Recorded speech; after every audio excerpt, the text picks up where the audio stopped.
Are you looking out at life from and as God's abundance or for God's abundance?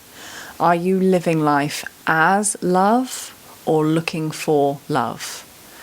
This shift in perspective, perception, embodiment, knowing is going to be what we're exploring in today's video. We're going to be exploring the shift from living in states of separation to coming into deeper union.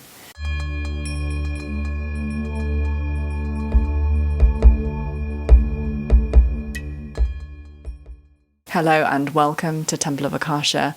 My name is Natasha and this is the home of embodied spirituality. Disclaimer for today's video, I am going through a very significant heart activation which has been ongoing for several weeks.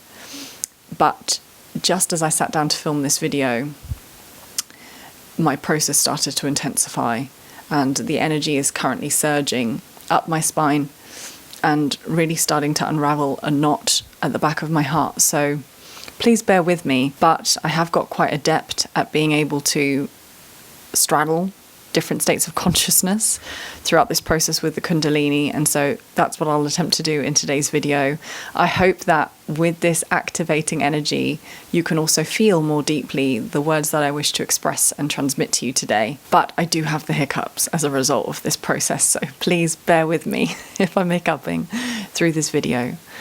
So you may also be feeling and sensing the deeper weaving of the union architecture. There is a cycle and a spiral that we are revisiting that happened this time last year. I know because I'm moving through exactly the same architecture that I was at exactly this point last year, and it was just before I met my fiancé, my beloved.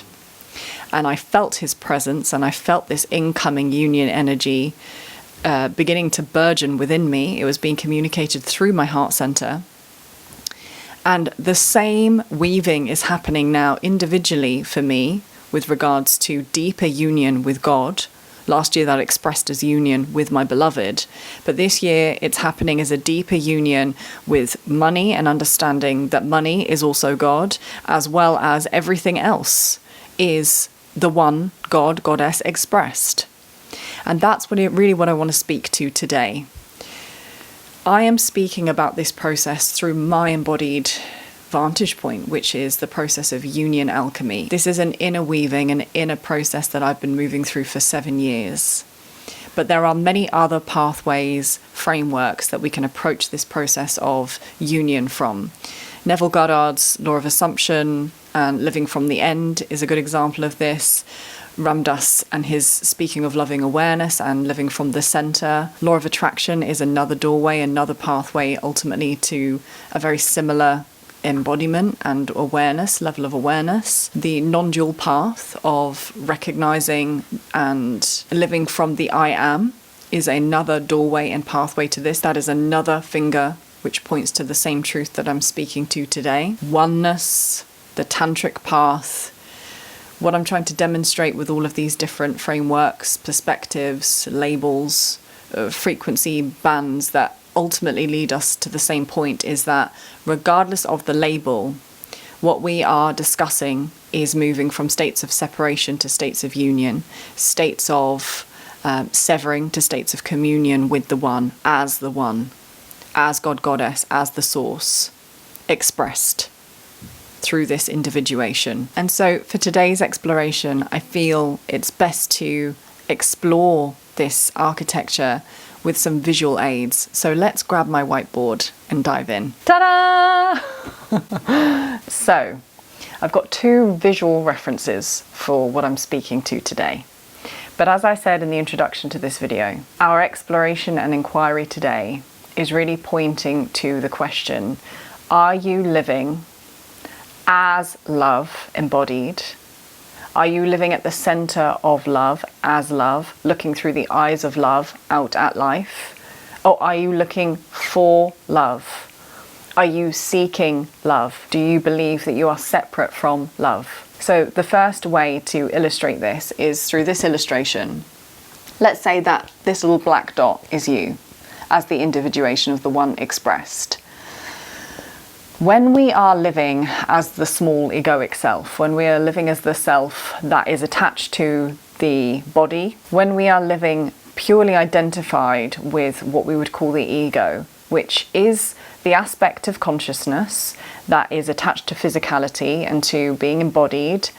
It's the aspect of us that's designed to keep us safe and alive when we are in states of individuation, as in we are no longer just completely merged, we have come into a state of form, and therefore we have needs as an individual. We have awareness that needs to be established individually to experience our humanity, okay? Not wrong, in my opinion. The ego is not wrong, it is not evil, it is not bad, but we have to be aware of its place in the grand scheme of our awakening and our true self.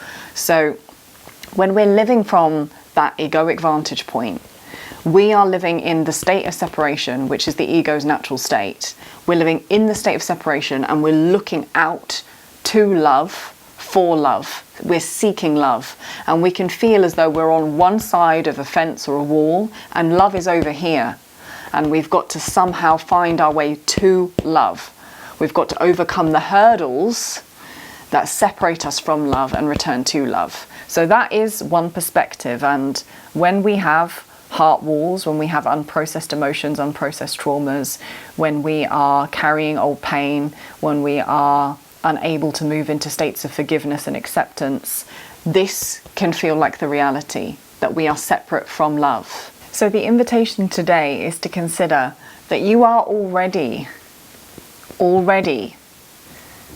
love's side. You're already in love's embrace, that there is nowhere for you to go, that you already are as love. You already are God's abundance. You already are the abundance you seek. You already are the wealth, the prosperity, the bliss, the pleasure. Love is the all-embracing expression of God, Goddess, the source, creation. And so often the things that we're longing to create or manifest or experience more of in our lives, whether that's money, whether that's a relationship, whether that's stability, whether that is purpose, when we are anchored in love as love, those things are naturally byproducts of being in love as love. Another illustration to demonstrate this was actually inspired by a meditation that I did as part of Alana Fairchild's Goddess Isis Oracle deck. And she was sharing a meditation in her booklet there around sitting in love's embrace. And for me, orientating towards being in love as love, living from love's embrace, means being centered in the heart center. I'll get to that in a moment. But from this illustration, we can see this point exemplified. This is you. When you're living from the center, as Ram Dass says, when you are living in and as love's embrace, you are positioning yourself already in, as, merged with, married with love. Nowhere to go. When we are feeling separate, again, we are outside of love's embrace, seemingly, and looking for love, as though we are separate from love. And what this does is it creates a sense of abandonment, a sense of isolation, a sense of severing, a sense of helplessness, a sense of despair, a sense of unfulfillment. Because at its core, what we are seeking from the seeking state is love's embrace, is the unconditional presence, light, grace, abundance of true love, divine love. The love that everything else in my direct experience is born out of.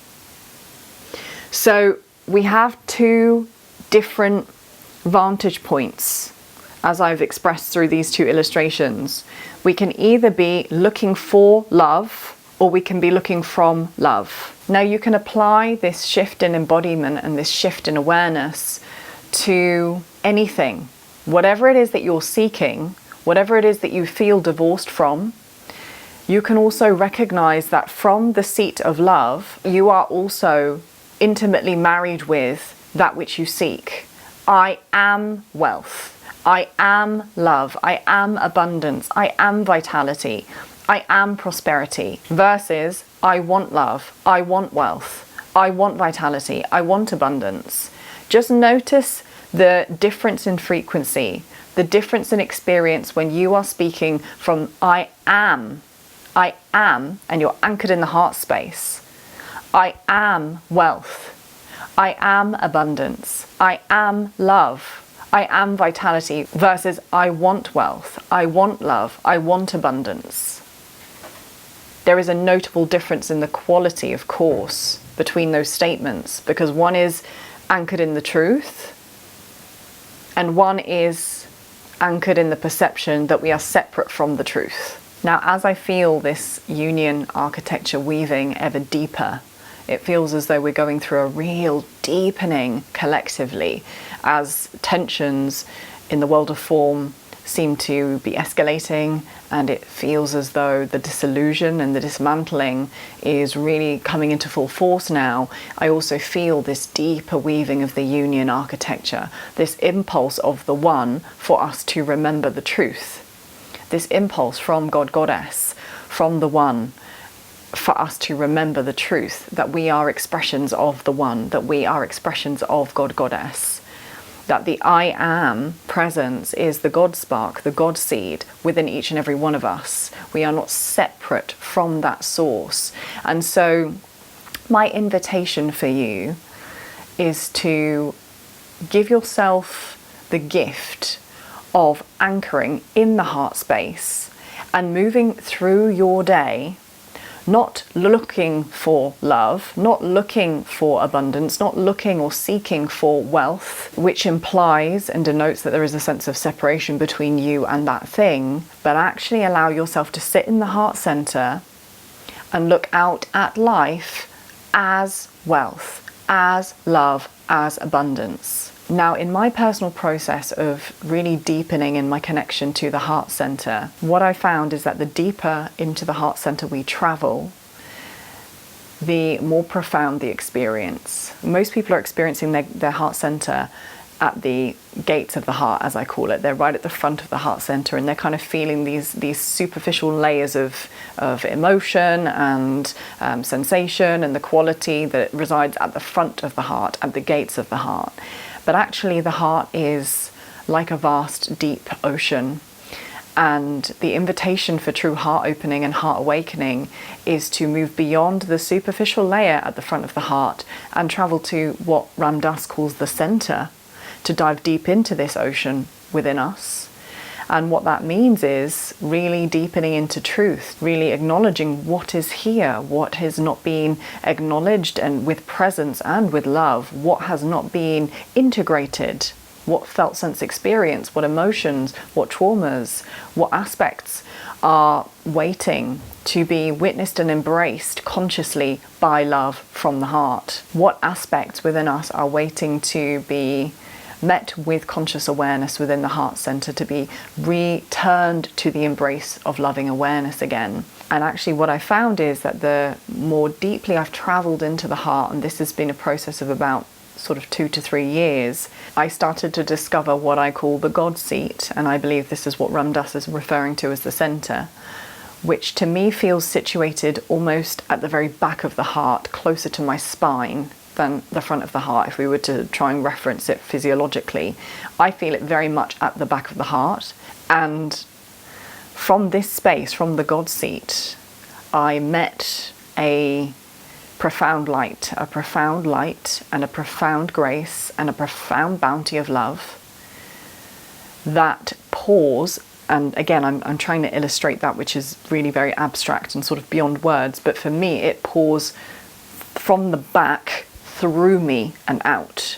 I'm constantly in a state of receivership. There is nothing to do. My only task is to be in communion with this love. This is how I experience it. And so I think that this might be a helpful reference for some of you who resonate with this and might wish to go on a deeper journey with the heart center, to give yourself the grace of moving through into the depths of the heart in meditative space, and to sit in the God seat or in the center. And from this space, allow yourself to receive the bounty of love, bounty of grace, bounty of abundance, That is the nature of God, Goddess. That is the nature of Source. That is the nature of creation and the Creator. That there is no lack. And from this embodied vantage point, from the God seat, I've been going through a profound process over the last year of really understanding that when I'm truly open to this level of love, bliss, abundance, it has made me weep.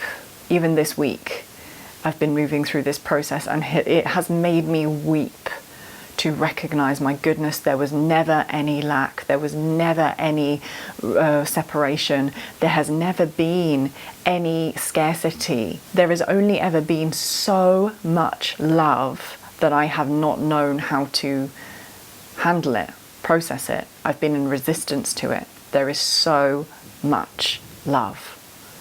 There is so much abundance, there is so much bliss, there is so much pleasure, there is so much grace. Infinite, endless amounts, in fact. And so to be able to anchor in this, to live from this, we need to be able to be present, to be able to transcend the flip-flopping nature of the mind, which likes to really play in binaries and duality and extremes and contrast, and really allow ourselves to rest in presence. This is fundamental to being able to access this awareness. We must be willing to really be in presence with what is situated in the heart center, all that has been unfelt, all the energy that wishes to move and to be expressed, that which is naturally dynamic and actually wants to flow through us. It's actually time to bring awareness to those things and to meet them with a loving, unconditional presence and embrace. What it also requires is a willingness for us to shed the very old habituated stories that we've inherited ancestrally and collectively, and that we have accumulated over our many different incarnations on earth. We've inherited stories that there is lack, that there is scarcity, that there is suffering, and that is the norm. And so our physical world, when we are moving and living from that state of consciousness, begins to reflect that, and then we live in these feedback loops. When I see or experience suffering externally, I allow that to determine my internal state. I feel more suffering, and therefore I live from and create more suffering. And there's a feedback loop like this. So our ability to be anchored in what I'm speaking about today requires an ego disillusion. It requires us to release this identity that is attached to suffering, that is attached to struggle. When I sat in this state earlier this week, and I was just weeping from the recognition of how much grace, love, abundance, vital energy there is pouring through to us, available to us at all times, because God, Goddesses, Source's love, embrace is all present, it's omnipresent, it's all pervasive. There is no end, there is no limit. It is as us, through us. When I sat in this, what struck me was how much the conditioning that I've been exposed to and that I've inherited and that I've accumulated could not believe there's so much love, could not believe that there's so much abundance. There was just disbelief, because this aspect, this identity structure has been living so much entrenched in the idea that there is lack, that there's scarcity, that there's poverty, that there's only struggle and suffering, and couldn't believe that there was this much love and abundance. And so this is really crucial, that there has to be a willingness to let these stories go, to let this embodied attachment to suffering, which is, as I've said, it's expressed through stories, but it's also actually expressed in the body as tension, tightness, a lack of receptivity, a sense of real kind of stiffness, hardness, rigidity. For us to be able to open, to be fluid, to be in receivership, to be expressed as this, there has to be a willingness to shed these old structures, knots, places of resistance within us, to let the truth flow through us and as us. I'm going to be sharing much more on this process, the union architecture, the process of weaving inner union, deepening in connection to the divine, really understanding this merging, this marrying that happens when we come from states of duality back into the singularity, when we start to really come back into coherence with the truth. This is really the foundation of what I find the most sacred and the most delicious to teach on, to speak about, to live from. So I really want to be sharing more about inner union, and then also how that is directly mirrored through what we might call the twin flame dynamic, which has been grossly misused and grossly misunderstood in most of the awakening community, because it's a path of self-mastery first and foremost. But this union process is also reflected when we really devote ourselves to this alchemy. It is also reflected in sacred partnership. And so I can't wait to share more about this, but for today I'm going to leave it there. I hope this has been a valuable transmission.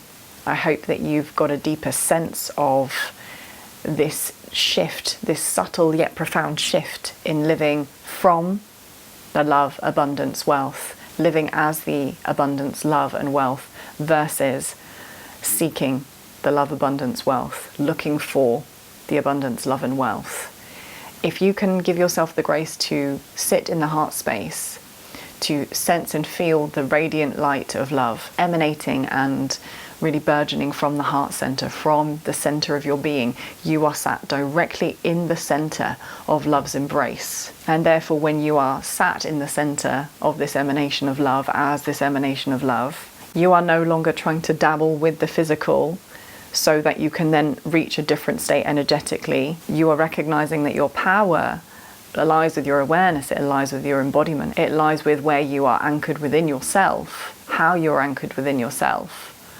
And that then informs the physical. And from this space of the God seat of the center, living as love, your physical expression, what you choose to do, what you choose to enact and create, is going to be vastly different than if you are trying to manipulate and coerce the physical to then try and create conditions that feel more loving, more abundant. You're working against the flow of life. Work with the current of creation instead.